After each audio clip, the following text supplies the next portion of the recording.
Welcome to the Live Courageously podcast show. I'm your host, John Duffy, and this is episode 59 of the show since I started the show about 2 years ago. Live Courageously has been the conscious theme of my life for the last 3 years since the beginning of the pandemic in 2020, and it's been an unconscious theme for most of my life. Courage is resistance to fear, mastery of fear, not the absence of fear. So today, let's meet our courageous guest, John Frankman. John was a captain in the U.S. Army who served as a Green Beret assigned to 7 Special Forces Group. On July 1st, he voluntarily separated from active duty after 8 years due to difficulties surrounding the COVID-19 Vax mandate. Before going on active duty, John spent 4 years in the Catholic seminary studying for the Archdiocese of Washington and the military archdiocese before discerning that God had different plans for him. He entered active duty as an infantry officer and completed the Infantry Basic Officer Leadership Course, the Airborne School, and Ranger School. After serving as an infantry officer, he was selected to attend the Special Forces Qualification Course, where he also completed SERE School, Survival, Evasion, Resistance, and Escape, and completed the military freefall course. Of all his military accomplishments, John considers refusing the immoral and illegal COVID-19 Vax his proudest moment. Since leaving the Army, he's completed his MA in systematic theology. He has also been fighting for accountability for those responsible for the mandates and restitution for effective service members. I'd like to welcome John. Greetings, John. Welcome to Live Courageously, and thank you for joining us. Thanks so much for having me, John. Happy to be here. Well, let me start with what I like to start with, and there's a lot in your background that I'm sure you can address this one. How do you see or define the concept of living courageously? Living courageously is doing the right thing no matter what. And it's something with fortitude. So you have that virtue where you go against whatever difficulties, obstacles, you understand what is true. And then whatever obstacles you have have your values in a proper hierarchical order. You're trying to serve God first, then after that kind of family, and just trying to get those virtues in line. So it's obviously applying it to each situation, but it's basically just knowing what the right thing is and then doing it regardless. Well, you know, from just reading your bio, and you kind of have an interesting journey that you went on, and maybe we'll start with some of the beginning of it because, well, I grew up Catholic in New York, Irish family, but you were studying for to be a Catholic priest, and then like you said, God took you in a different direction, and He took you into the military. Share a little bit about how'd you got into studying for to be in the a priest, and then what shifted, and then what was that journey for you and how that went? Give us a little background on you. Sure. So I was raised generally just Christian, Protestant, and parents were split up, and I would go to church maybe about once a month or so. And then when I was living with my dad in the summer after parents split up, I was going on a weekly basis. And when I was 15, my mom, she didn't like the public school I was going to, so she sent me to a high school, a Catholic high school, and really just liked everything the religion teacher was teaching. I was within walking distance to a Catholic parish, so I started going there, and there was some spiritual element to the Mass that I had not experienced in any other church I had gone to. And I just thought it wasn't very intellectual of a conversion, but that this is where God wanted me to be. This is the church that he wants me to join. So became Catholic, and I was becoming Catholic. I started wondering, is God calling me to the priesthood?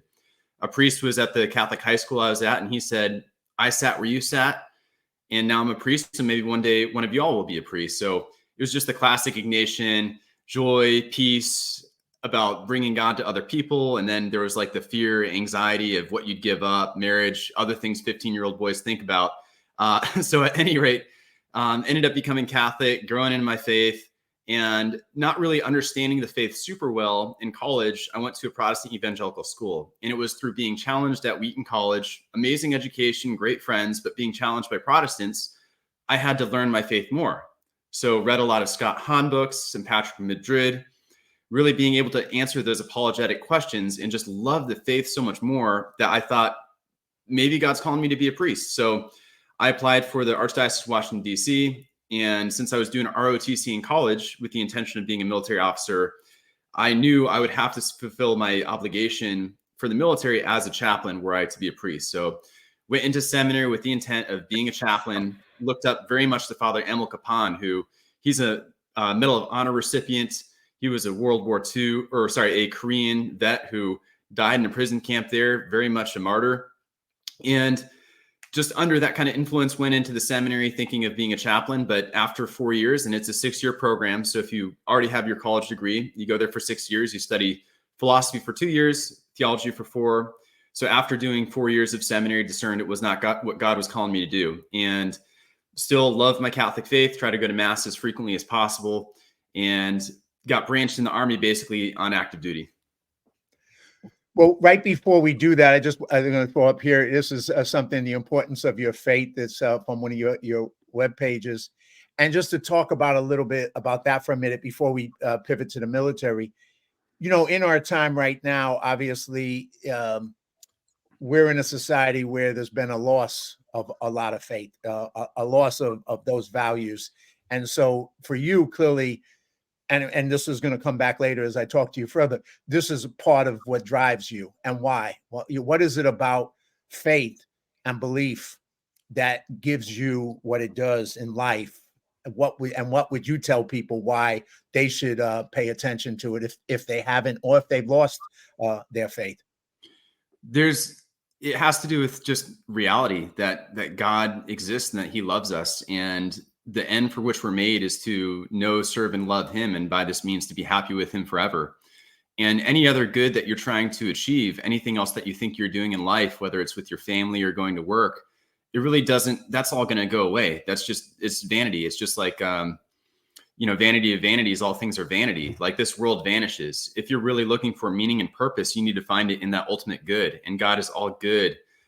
He is truth itself. It's just those first principles that when you study something, when you learn something, it just gives you a joy to just know that truth. And it's something that just you want to share with others. So I think just having any kind of meaning or purpose in life has to do with that kind of fundamental truth that God exists. And then getting into God being a person, that Jesus Christ came, lived, died, and suffered for us so that we can have eternal life in a relationship with him. And just apart from this, it just really doesn't make as much sense. And I mean, if you're just looking at it pragmatically, I think that we in the society thought that as we get rid of God, we're going to be more rational. And we've had a lot of these movements in modernism where we think if we're not going to church, if we're just focusing on science, then we're just going to be a more rational species. We're going to do things the right way. We won't have any kind of magic fairy dust influencing what we do. But I think that we can see the results of that. It's that we think that men can be women, women can be men. We can kill children up until the moment that they're born. All other kinds of crazy things, and just society isn't the better for it. And I mean, God ultimately wants our happiness. So if you're not happy in life, if you want something more, that's the only way. You can't achieve it on your own. Like God loves you. He made you for himself. And there's only so much you can achieve as a human. So as far as the faith goes, I mean, faith, that's the habit of the mind where you know who God is. Hope is that knowledge that he loves you and he can help bring you to himself. And then that love is, that's a sharing in divine life with him. That's sanctifying grace. So I just finished the master, like you said, just finished the master's in systematic theology. So I can go into that a whole lot, but it's absolutely the reason I live. Well, you obviously it provides you with a purpose and a mission in life, and the other purpose and mission, and you talked about it right before we went into this, which is basically in serving your country. And that's the other, once you went into the military and felt that was where you needed to serve both God, but also your country, you ended up doing that and going into the infantry. So share us that experience and that journey that you went on in the military, which was both service to what you felt was your purpose here and your mission, and then your service to our country. Yeah, absolutely. So always been kind of a very idealistic person. And I just was thinking, what gifts has God given me and how can I use that for the best, for the greater good? And always loved my country and just thought that God had given me some leadership capabilities, just loving physical fitness, loving my country. So that made me ultimately want to be a member of the military ever since high school, maybe before. I think my mom showed me some Halloween costumes, dressing up like a infantry soldier, whatever. And it was getting out of the seminary. I had put in that I wanted combat arms jobs. So I thought it was such a God thing that Easter Monday, the year I was leaving seminary, so still a student about to transfer out, found out that I got branched active duty infantry. So I went through all the active duty infantry training. So I went through the Infantry Basic Officer Leadership Course, September of 2015, starting that, which is 4 months of how you maneuver 40 individuals through the woods. Then I went to Ranger School, which is typically a 2-month course and is absolutely terrible. You barely eat, you barely sleep. Everybody loses a lot of weight. They hate life. And because I recycled a number of times, it took me 5 months. So, I might not have a combat deployment, but I would take a combat deployment over doing that Ranger School. And then went to Airborne School after that. So jumping out of planes, just 1,000 feet at that point. And while I was in Ranger School, met a very good friend who was a Green Beret. And that made me think about becoming a Green Beret. And I went to Special Forces Assessment and Selection. That's a 3-week tryout for Special Forces. So the first week has a lot of physical gates. You're doing a lot of ruck marches, runs. People are getting dropped left and right, here and there. You're having IQ tests, psychological tests, all kinds of stuff, language aptitude. Then you're doing land nav the next week. And then after that, you're doing a bunch of team week stuff where you're carrying more weight than you thought was possible over an extended distance. And getting through that's just the trial. And then you have a couple of years of training. You're doing some small unit tactics. You're doing SERE, which is survival, evasion, resistance, and escape. So kind of preparing yourself in case you are caught behind enemy lines or put in a prison camp. And the culminating exercise for Special Forces Green Berets is called Robin Sage. And that's where you pretend to work with a guerrilla force to really overthrow a country in occupying power. And that's what Green Berets are really trained to do. So did all that training, went to the military freefall course. And I mean, this is right about when COVID was happening. But yeah, that's just kind of all the training that kind of took me to June of 2020, which is when I got to 7th Special Forces Group. So that was a pretty intense journey, obviously, and for myself as a civilian, and for people who haven't been in the military, who know about it from the outside, that physical training is pretty brutal, like you said, and at the same time makes you a leader. And so you obviously developed all those leadership skills, all those survival skills, all those combat skills. You learned all of that, and now you're moving. You're still. What was your commitment at that point? You moved up. You were ready to. Did you see yourself staying in the military all your life? What were you thinking when you were at that point in your life? Right. So doing Special Forces Qualification Course, because of the number of years of training that you accrue, because of the amount of money that the government puts into you, they want to get something back. So I owed 3 years of active duty time to the Army after I completed the Special Forces Qualification Course when I got to my unit, 7th Special Forces Group. So I knew at the very least I was going to be in the military until June of 2023. However, as the whole COVID nonsense was going on, I applied to teach philosophy and ethics at West Point. So I was accepted by the philosophy department and assessed into the Simon Center for Military Ethic. And I was supposed to teach an ethics course there. Doing that, I would have gotten a master's in philosophy, which was 2 years. And that would have given me a 6-year additional duty service obligation. So I would have owed 8 more years past that commitment. At that point, I just planned on being a career military officer. So I was planning on doing 20 years at that point. And how many years had you served up until that point? Up until that point, I believe it was 6 years, 6 years. Yeah. And then, so like you said, you at least had another commitment of 6 and potentially a career. And then the world changed. Your world changed. Our world changed. Right. How did it change for you? And tell us that those moments, and it wasn't one moment, but it was multiple moments. How did that change? And then I want to go deeper into that for you personally, because obviously the whole world changed for all of us when the COVID pandemic hit and everybody was now being told to do certain things, to obey certain people, to not do other things. And we weren't living in the kind of country we were living in previously. Right. I was out in Yuma, Arizona doing military freefall course in March of 2020 when COVID hit the US, when we started being concerned about it. I remember the first 2 weekends in the military freefall school, going to Los Angeles, visiting family, going out to San Diego. And then that last weekend, we're all kind of stuck there and everybody's kind of worried about the shot, or sorry, not the shot. We're worried about COVID. And I wasn't as worried about it because I was jumping out of planes at 14,000 feet at nighttime with oxygen and equipment. So that was kind of my main concern as far as, surviving.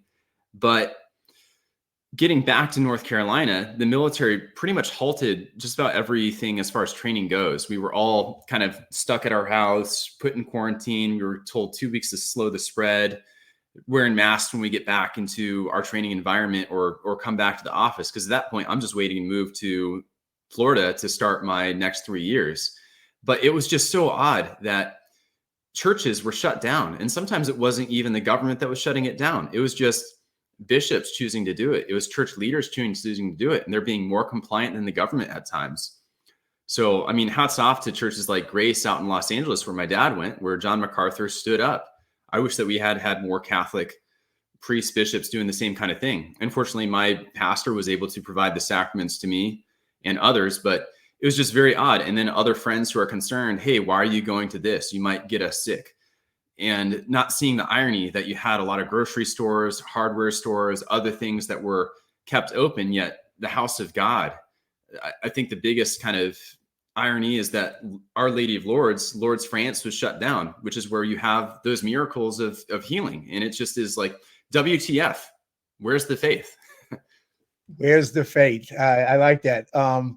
Why? But those moments, I mean, like you said, the government was shutting things down, but people themselves, like in the Catholic Church, were shutting themselves down.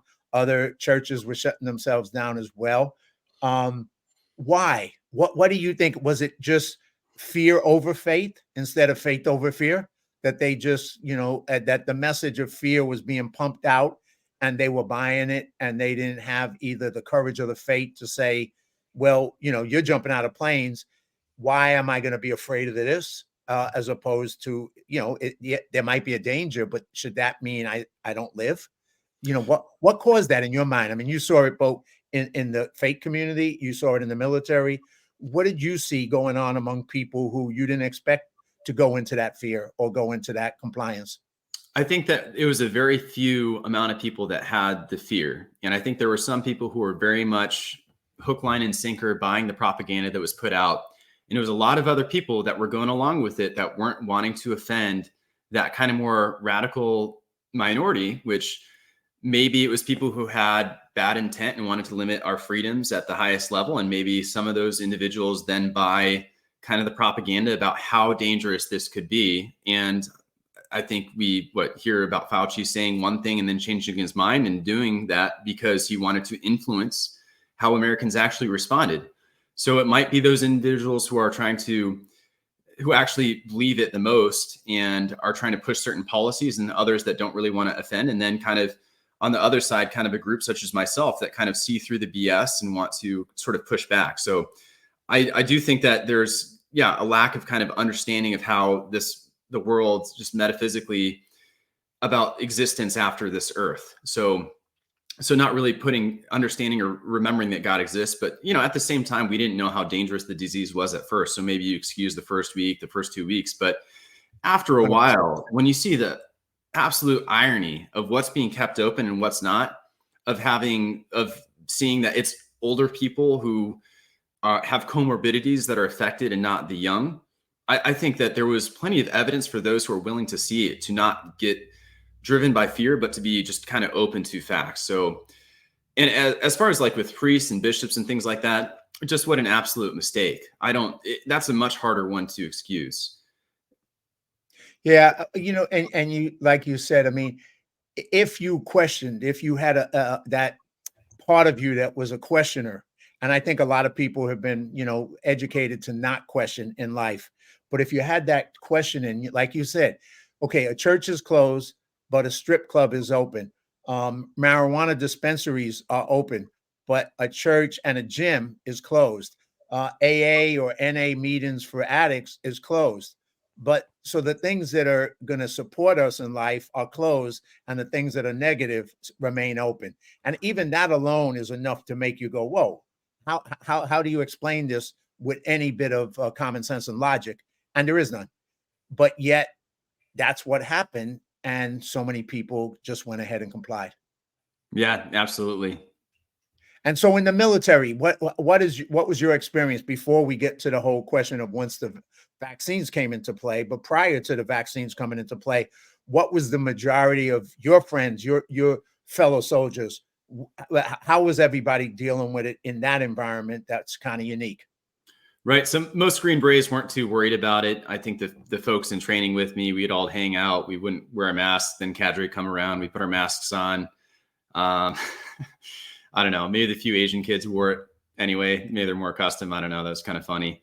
And yeah, but then there's some folks who are going through training who are concerned about getting sick. So they were being a little bit stricter because military leadership, they're very much risk averse. So they're trying to mitigate risks as much as they can. And if there's anything that they can do, they'll do it in order to kind of take that risk. And they like to own it at their level. So there's this problem of not really putting power to your subordinates, allowing kind of that sort of command authority to being at that level.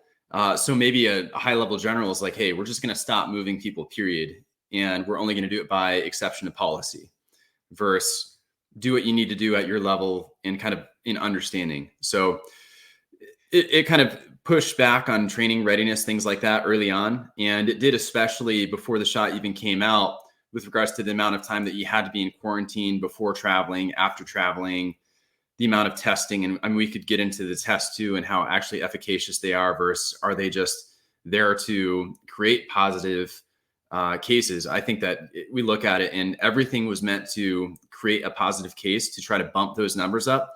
But with regards to COVID Vax injuries, COVID shot Vax injuries, as well as COVID Vax deaths, that's just being totally swept under the table.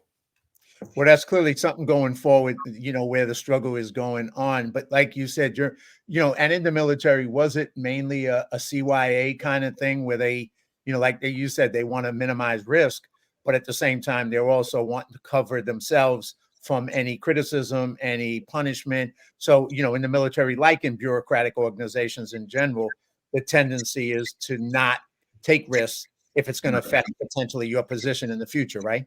I think it's a huge CYA thing for the military and also for, I think, church leaders too, that some of them might have been more worried about getting sued by the government if people contract here. So a lot of just CYA, and we need to kind of get out of this risk averse and this, hey, I'll just sue you if you do something wrong mentality within our country. And then the media, the government, the pharmaceutical companies, everybody, the amount of propaganda that came at us in such a short period of time was mind-boggling. Absolutely. I mean, every commercial, in ways that you couldn't imagine, that the amount of organized propaganda, that was pushing one message and trying to get compliance. And then, the other side, and, tell us your experience with this. And we'll start pivoting into the vaccine. But, in my opinion, it was two different groups of people. There were people who were COVID vaccine skeptical. There was people who were COVID vaccine, what would you call it? Just didn't trust that particular thing. And then there was other people who had religious reasons as to why not to take the vaccine. But they were all bunched together and called anti-vax. And now you got labeled, and now you became, how dare you think and question? I mean, that's like, why would you do that? Yeah. And to do that now became a bad thing, an evil thing, and your friends were turned on you for being the person who said, well, let me raise some questions. No, don't raise questions. We don't want to have questions. So how did that start to happen? And when did the vaccine come into play? Yeah, so I took a team September of 2020, and we all were just kind of close, chatting about everything happening in the world. And we knew that the COVID shot was coming out. And very early on, myself, other Catholic friends were aware that these shots used aborted fetal cells, and I did the testing and production. So originally for me, I didn't want to get the shot based on the aborted fetal cell use.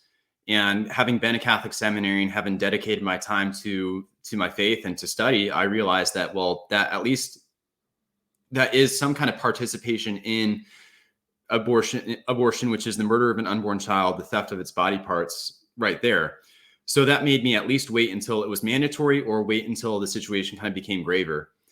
And I had other soldiers of mine. I just told my team that I wouldn't punish or reward them based on whether they got the shot, which was the actual Army policy at the time. And because of that, the majority of my team never received the shot, not until the mandate came out. And that's something that differed. What time frame was that, John? So this was February, March timeframe. And basically the shot was available for Special Forces soldiers around that time. And we had signups for it. And we were able to see the signups. And I was noticed that, well, I'm the only officer who didn't sign up in my company. So there's that possibility that becomes kind of a stigma kind of thing. Just tell the team that. And then they keep pressuring it. So the deal is that the military wanted as many people jabbed, vaccinated as possible. And they said that it was a readiness issue. And kind of in the absence of war, Afghanistan's going away. How do you measure up to others? Well, you kind of do whatever the command priorities are to get your numbers up. And even if that's not something you can, formally be rated for, it's something that they can create associations with you and write your officer evaluation report in such a way that, hey, we didn't say that we denigrated your career because you didn't get it, but that's kind of what we did, but use different language to kind of couch that. So my team, we were known as the tinfoil hat team. We were, it was pretty funny. And just the guys, they didn't want to get it. And they were aware of the heart issues that it could cause in young men. And they were skeptical because we understood it was an emergency use authorized drug. And that means that there's no liability for the drug company. These guys are worried. If they get injured, how are they going to support their families? And just say that one more time. It was an emergency use, right? So right. It wasn't something that had been developed over 10, 15, 20 years of testing. It was an emergency use. And yet there was no legal liability to the companies that did it for whatever they did, right or wrong. Right. So just common sense says that it's emergency use, authorized drug. None of the liability goes to the drug company. You are a healthy late 20s, 30s, early 40s, Special Forces Green Beret. You're working out. You've already had COVID. Everyone around you has already had COVID. You have the antibodies. You're looking at the studies. You know that the antibodies work better. They're trying to make up some science where it doesn't work better. For the first time, this is the only disease where antibodies don't actually show, like getting it doesn't actually show you contract antibodies. We're looking at the medical actual policy for the military, which says that if you can show you've already had the disease, if you can test for the antibodies, that's a medical exemption right there. So we went against our own policy, and we're seeing how there's just so much fear around it, and it just doesn't make common sense. And one definition I really like for sin in the catechism is an act against reason. So to get the shot to me seemed like an act against reason. And you got a quote I want to just throw up here. Think critically when future crises arise so as not to give way to propaganda and social pressure, especially when it goes against one's values, individual liberty, and common sense. I think that's just a powerful quote.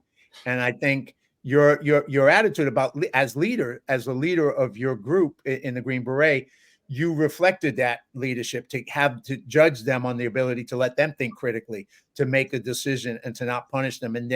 But that wasn't what is done in the society, and definitely was not what was done in the military during that period of time. Unfortunately, that think critically was pushed off the table as something that you should never do again. Stop it. Don't do this. Mm-hmm. And that started this to where we are today. So take us further. So now they mandate it. And now what happens? Well, even before they mandated it, my team, we were supposed to deploy to a Central American country that did not have the shot mandate. And I felt that the pressure was worse before the mandate came out than after. And it was worse because there was kind of this pressure to get it, but there wasn't any kind of legal way they could make us get the shot. So they used whatever ways they could with command authority, with different policies, making you quarantine longer, mask if you're not vaccinated, and they ended up taking a deployment from my team. So that was a very big kind of loss for us, something we'd been planning for a while. And you don't go through the 2 years of training, so you can just, sit at home in the team room. But basically, the shot mandate came out August of 2021. Secretary of Defense Lloyd Austin says, I'm ordering service members to get vaccinated with an FDA-approved vaccine. We're told that Comirnaty, it sounds like conformity. Makes sense, it does. But Comirnaty is FDA approved is what we're told. And, we figured out pretty early on, there is no Comirnaty available. So you can only mandate us. I shouldn't say force. You can only mandate service members to take an FDA approved drug. Now, there's definitely clauses for religious exemptions, for medical exemptions, all of those being ignored. But my team, we were all aware there is no FDA approved drug available. We ended up getting past August, not having gotten the shot because we saw, okay, we're not required to be fully vaccinated until maybe December, something like that. Let's go to this training event we have. It's about 4 weeks. It's in Louisiana. We're in the woods for a couple of weeks. Let's get through that and then kind of worry about it. Well, we got counseled in the middle of the woods. That leadership thought it was such an important thing to get everyone the vaccine as soon as possible that in the middle of this 2-week, thousands of people training exercise where as Special Forces Green Berets, we are practicing irregular warfare. We are pretending to be behind enemy lines deep in the woods. They had to send a major out to us with a Humvee to counsel us. And after the counseling, I called my company commander. I say, hey, sir, why are we getting counsel in the middle of the woods? How do you expect guys to make a career decision without the proper medical, legal, or religious resources to make that decision? How am I supposed to show them that training to fight and win wars is more important than this administrative BS? And we're just not going to get training value. So fortunately, we were able to push that back, came back to 7 Special Forces group. And that week was just a ringer. That Tuesday, everybody was counseled. I think everybody told the company commander, there is no FDA approved shot. I put that on my counseling form. I put my counseling form up on social media. Everybody can see me write out that it's not safe. 15,000 people have died according to the VAERS system, which is the Vaccine Adverse Events Reporting System, which is run by the CDC and is very undercounted, that people are still getting sick who've already had the shot, so it's not effective, and that it's not legal because there's no FDA approved drug. The next day we talked to the group doctor, these kind of higher up doctors at 7th group, and they try to tell us that there's no distinction between Pfizer and Comirnaty. Well, there is legally, but they just say it's medically interchangeable. We talk about medical exemptions and somehow that policy doesn't apply. And then the next day, anyone who didn't turn in the religious exemption or get the shot, because guys were just so tired of having to wait so late for work because we were just being hassled with these counselings and talking to doctors and everything, that if they didn't get it, they were met with a battalion commander, command sergeant major, the battalion doctor, medic, lawyer, just ready to either give you the shot or give you a general officer memorandum of reprimand. And it doesn't matter how long these guys have been in, 18 years, how many deployments they've done, 3, 4, whatever. If you didn't get it, you were going to get your career wrecked by getting that kind of piece of paper. So I turned my religious exemption in. The rest of the team gets the shot. My team time gets cut short. Like I said, I applied to teach philosophy and was accepted to teach philosophy in an ethics course at West Point and they continue to punish you even if you tried to use the administrative means. One, by denying all your religious exemptions. And while my religious exemption was pending, I couldn't deploy. I couldn't move on to a further duty station, which prevented me from moving to grad school to continue that kind of dream of teaching philosophy at West Point. I couldn't travel for any kind of career enhancing schools to any other country. So it pretty much kind of railroads your career. So that kind of brought me to decision to leave. And well, I'm going to go a couple of places, but teaching a class on ethics, sounds like there's a lot of people who needed a class on ethics in the military who were promoting what they promoted to you. They might have used that class, because obviously they weren't being ethical in the way they handled it and putting that kind of pressure on people. So to go back a little bit to ask you a quick question, who in the military made that final decision? Was it General Austin? Was he or him and a group of people at that level who decided that we're going to take this to this level and push it all the way? Is that where does the buck stop with him or with who? I mean, the buck stops with the president, and he is responsible for just the complete and abysmal failure that's been our country since he took office. And he has pushed this shot, or whoever his handlers are, whatever global powers are, have pushed this shot to such an extent. And the Secretary of Defense, he went along with it. And the reason why I'm really pushing for investigations, for congressional hearings, is because of the manner in which this was put in place. He ordered us to take an FDA-approved shot when there wasn't one available. We were told that Comirnaty was approved, and then some other weird kind of legal stuff happens. Then like a year later, for the people who didn't get the shot, they have it or produce it. There's just too many kind of questions about how this was all put into place. And then the secretaries of every branch, I mean, all the concerns that I've brought up have been brought up to leadership. maybe, at the local level, not every leader is tracking everything, but those major complaints they've brought up in lawsuits, informal complaints, and whistleblowers. Senator Ron Johnson's been great about trying to fight it. And so it's kind of a larger sort of who knows in the Pentagon who did it, and then just kind of level of complicitness too. So it's not just those leaders who mandate it. It's every leader who, one, didn't think critically enough to kind of understand what was going on, and then two, didn't have the courage to do something about it. A lot of people didn't want it, but they didn't necessarily have the kind of courage to go against it. Or maybe they didn't see the extent that it's an infringement on our rights and could cause medical issues in service members. But just so long answer, but I think Secretary of Austin is the one who's kind of responsible up there in the military. Exactly. And then once again, they ignored religious exemptions. They messed around with them. They took their time with all that. So they played games rather than just accepting that if there was a valid religious exemption, that they should just accept it. That's what they've done in the past. That's what it is supposed to be policy, right? So then it comes down, your situation, and this is just an article in the Floridian that they interviewed you. That ended up giving you, when you wanted to be a lifelong member and serving our country, you're forced now to make a decision, and you decided to stick with your principles, stick with your values, stick with your beliefs, and so you make a decision to leave.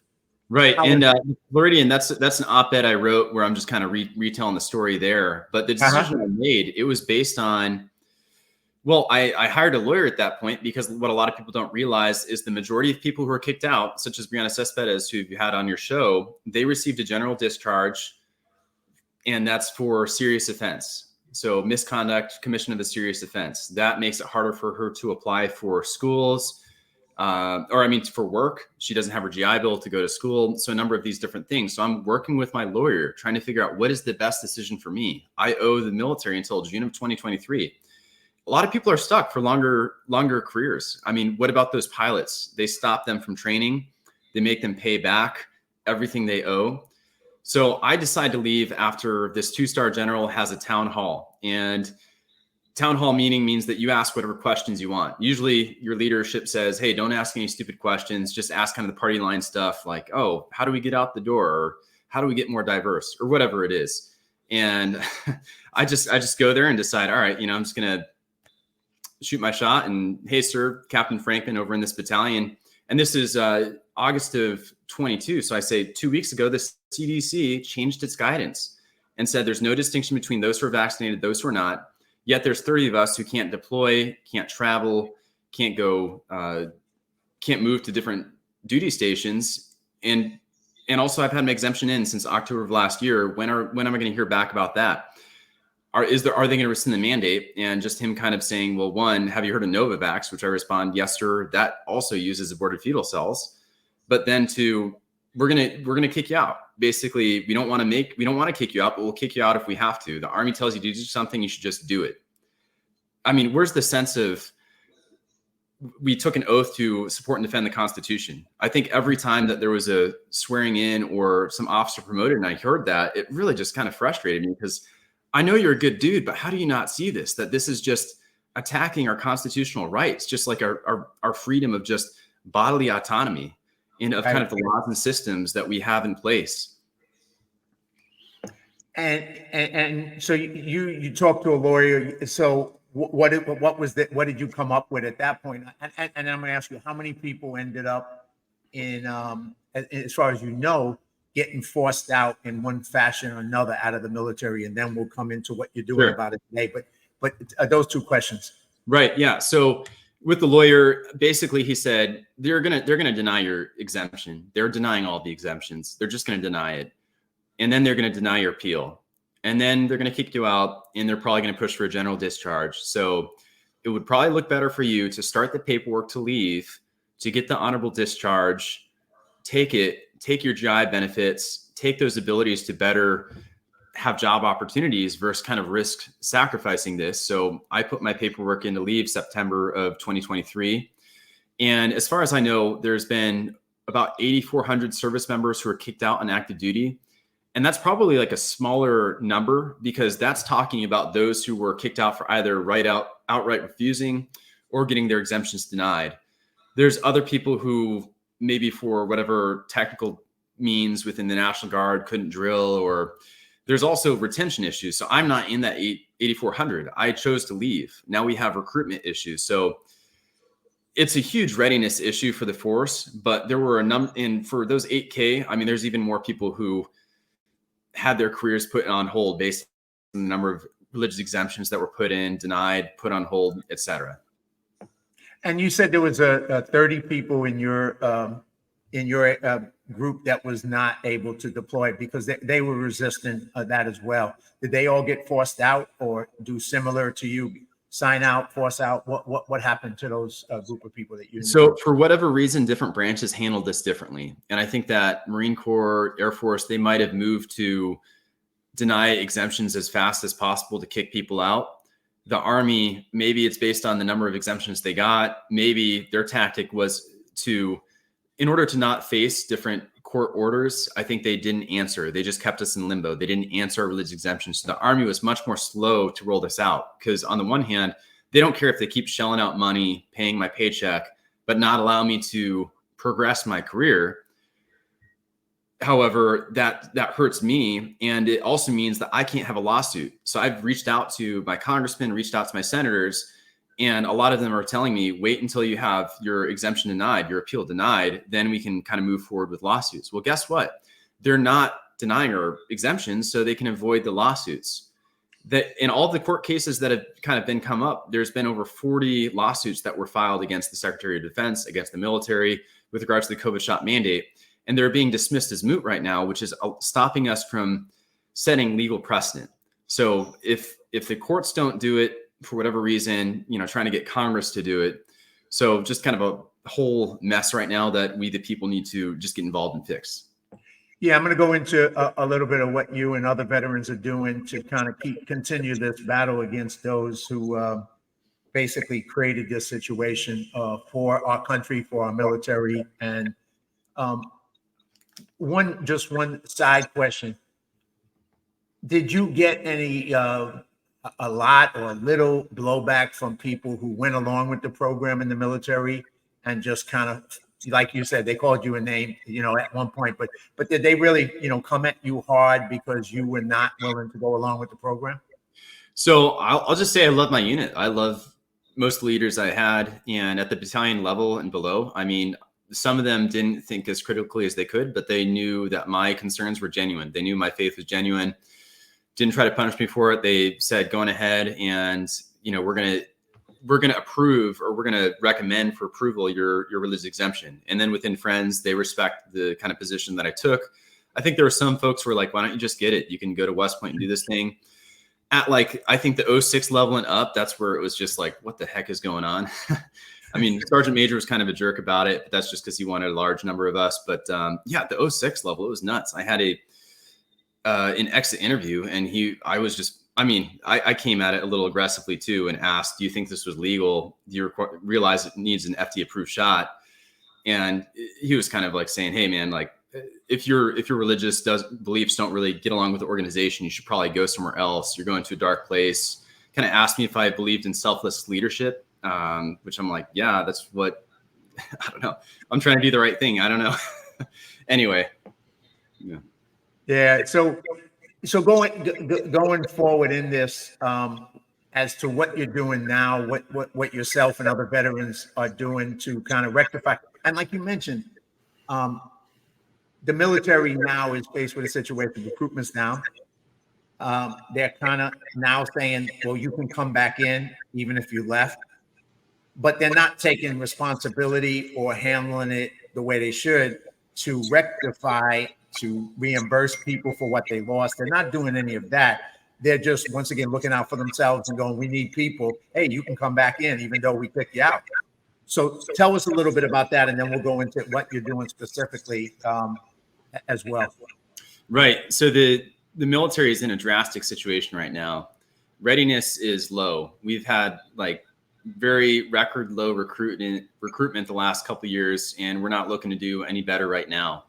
And having kicked out 8,000 service members, having hurt retention by people like me choosing to leave based on the BS that we received, having recruitment being so low, having an unknown number of service members who've been vaccinated and injured because we're not looking into that. That's just very much hurt readiness. So what myself and others are trying to do, well, I wrote that op-ed, The Floridian, to try to kind of get my voice out there. And I very much see it as a God thing that has generated enough attention that I've been able to get out here and do these interviews. So I'm really just trying to, 1, raise awareness, 2, get accountability, and then 3, get restitution for service members. So in the awareness, it's trying to talk about these things that happen in the military. And my story is a very mild one. There are other people who've received it so much worse than I did. And I'm, for that, I'm very grateful to God. I'm very grateful to my leadership that they could have been worse about it. Yet those policies still made it. So even with a good unit, I, felt forced out. So raising that awareness, and that's through talking through members of Congress,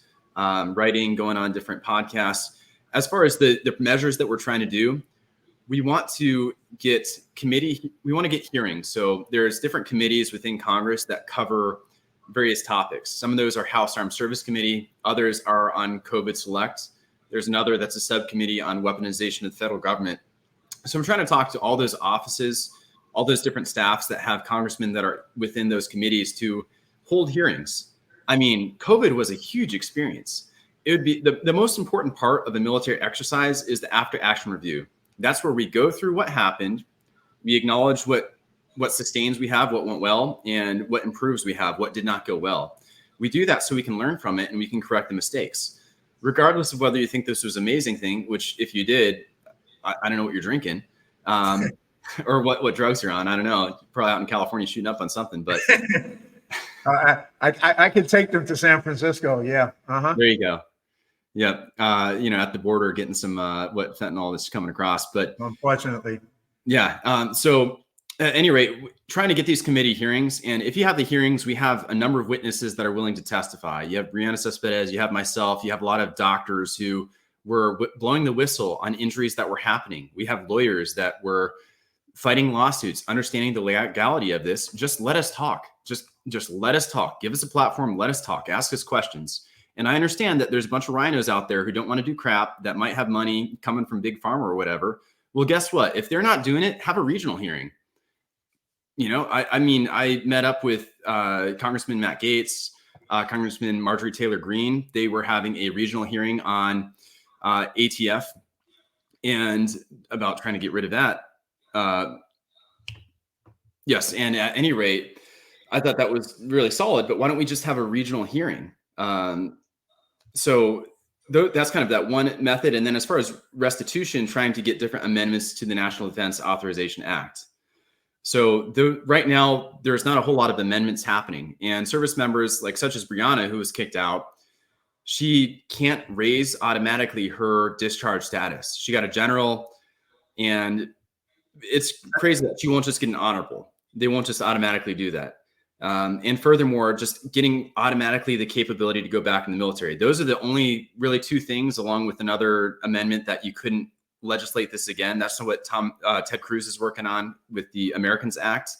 But we're trying to get others where people get back pay, where we do an investigation into COVID injuries for service members. Because I've had a lot of people come up to me, tell me about how they felt that they've had some different changes to their health since getting the shot. And there have been some weird anomalies where people will die at the Combat Dive Qualification Course or at the Maritime Assessment Course, or pilots having heart attacks in Fort Rucker, Alabama. And I would like to know more about that. I think everybody would like to. And it's just insane that we don't look into that, given how essential the military is to just the general well-being of our country. If we don't have the military to defend us, what's going to happen? So get all of that stuff kind of going on, get the PAC pay in there.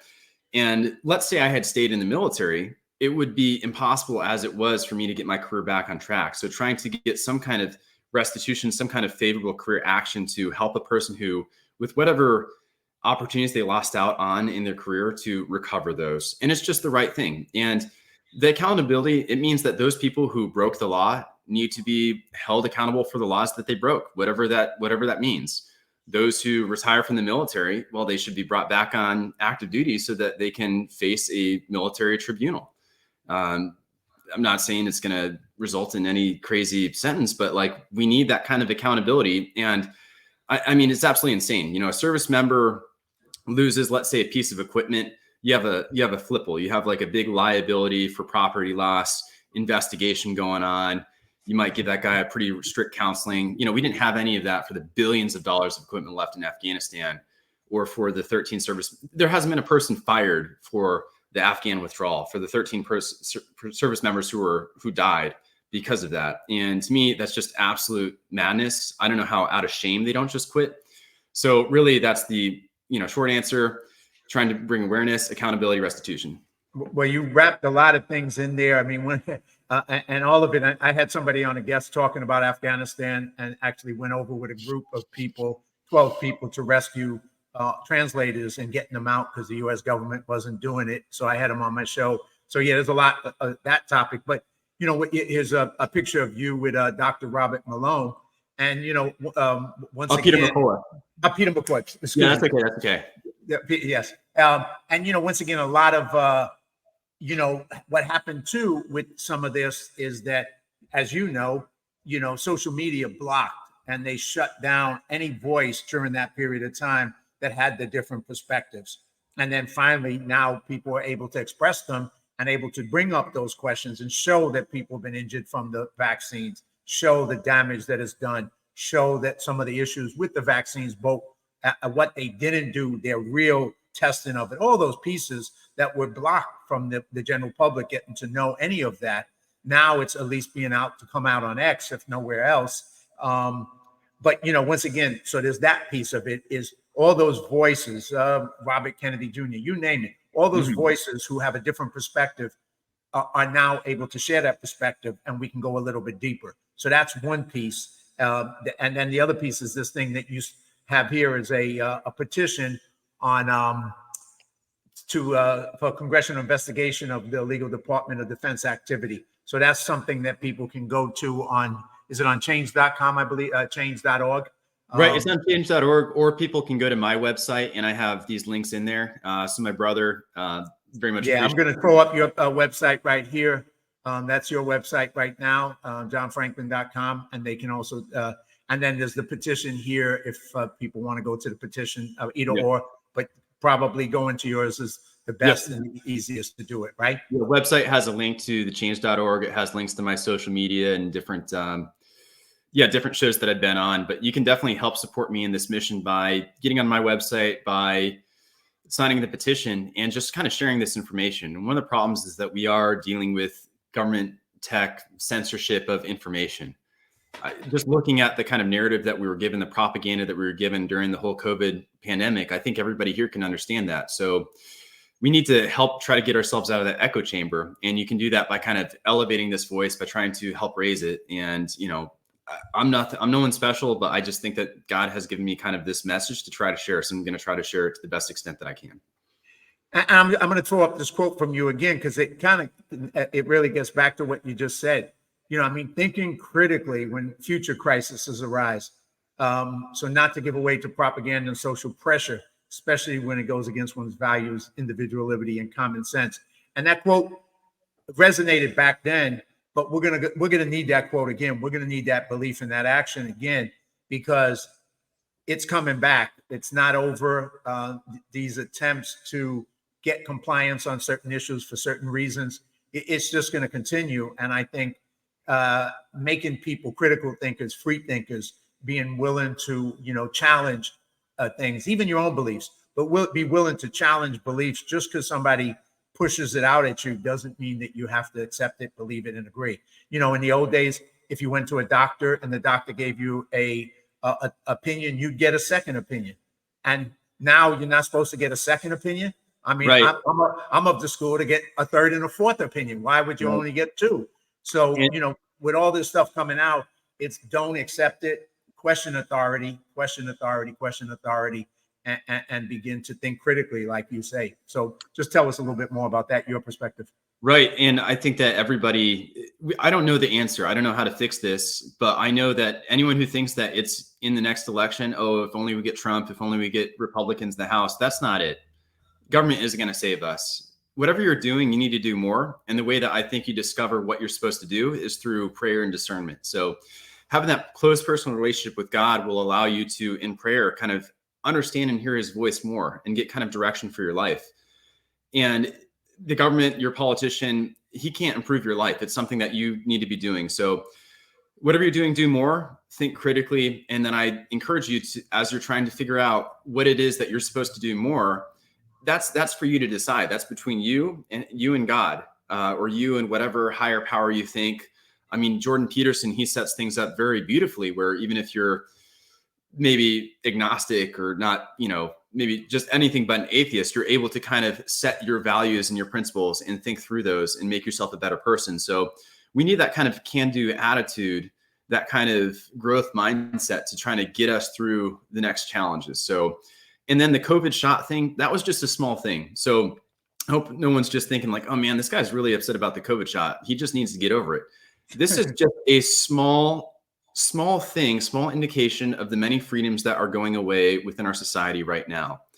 And there's so many different areas or institutions or areas where there's just a few kind of oligarchies that are ruling everything. So within like the pharma sphere, maybe you have a few companies that have 80-90% of all sales, all products, and the CDC is working alongside them, where you have people sliding back and forth, and they're able to make policies that kind of hurt that middle level people. So you're getting a greater disparity in those who have power and those who don't.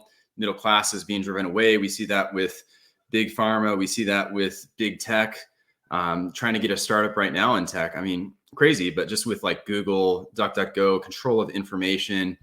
So just a very small thing in seeing like a more global push to get power very centralized. So those beautiful principles that our country's founded on, try to come back and own those.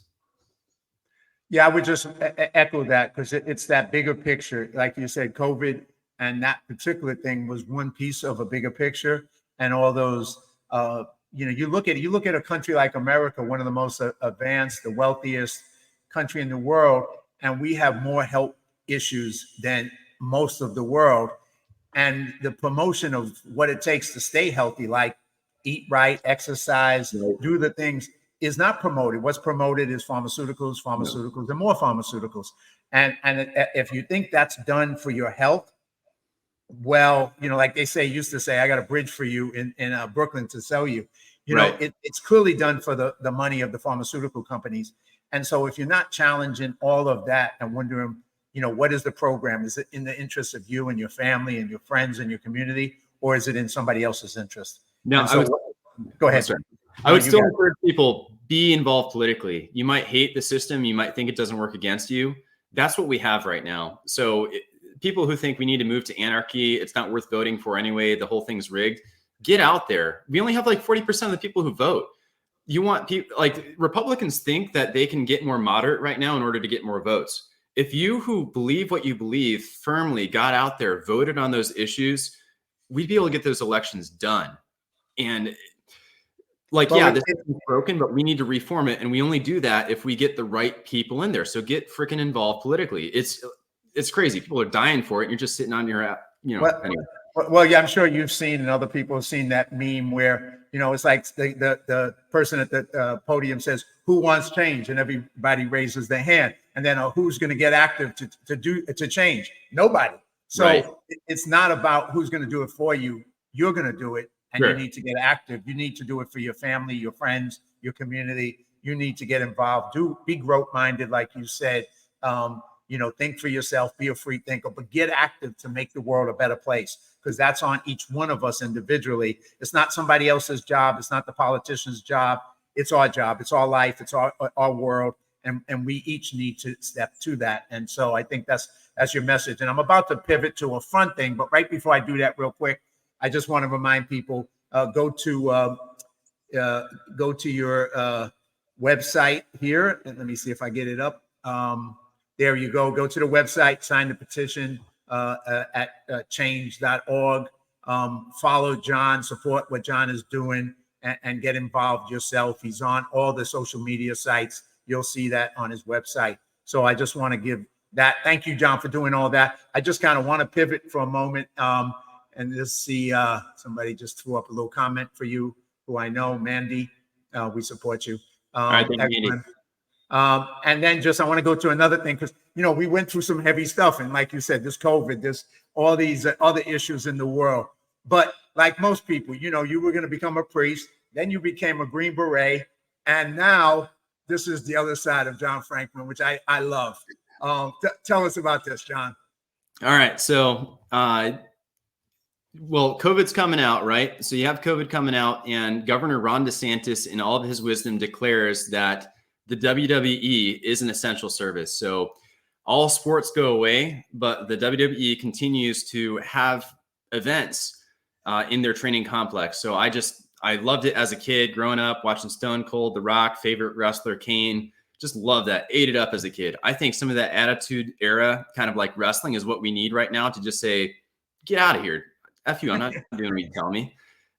So I get a month of that WWE network, and I kept subscribing since. Started watching it again, remembering how fun it was. And as I'm getting out of the military, I think, you know, this looks pretty fun. I'm still a kind of athletic guy. Let me, should I give this a shot? So I ended up going to, or signing up for, an 8-week wrestling course. I went to Flatbacks Wrestling School. It's run by Sean Spears, Tyler Breeze. So wrestlers who were both in WWE, one of them is in AEW now, and they kind of give you through the ropes. So you learn how to take the bumps, front bump, back bump, run the ropes, body slams, suplexes, you know, you name it. And yeah, that picture is from a match that I had with Coastal Wrestling Federation. So it's definitely a very fun thing. Kind of a hobby right now as I'm sort of focusing on this kind of political change. However, it is a hobby now, but if for whatever reason Vince McMahon is watching this, Triple H is watching this, Tony Khan is watching this, you know, I'll gladly sign a contract for the WWE or for AEW. I mean, I'll be All Elite. I'll be next WWE superstar, because I don't know how many people on your roster had that kind of active military background. And, you know, I was a special operations soldier. I am the operator, and I'll crush whatever opposition I get. Guys, they don't know what physical toughness is. They haven't walked to the point where they're falling asleep. They haven't smelled ammonia because they're burning kind of muscle off their bodies. So, you know, you want toughness, I got it. I love it, man. What a message. I think they definitely need to get you in there. But besides, you know, so you'll be, and you have other aspirations, like you said, political aspirations and other things that you're going to do in the future. You're going to continue to try and make restitution from the military for people who are harmed by this. So, you know, there's the serious side, there's the fun side.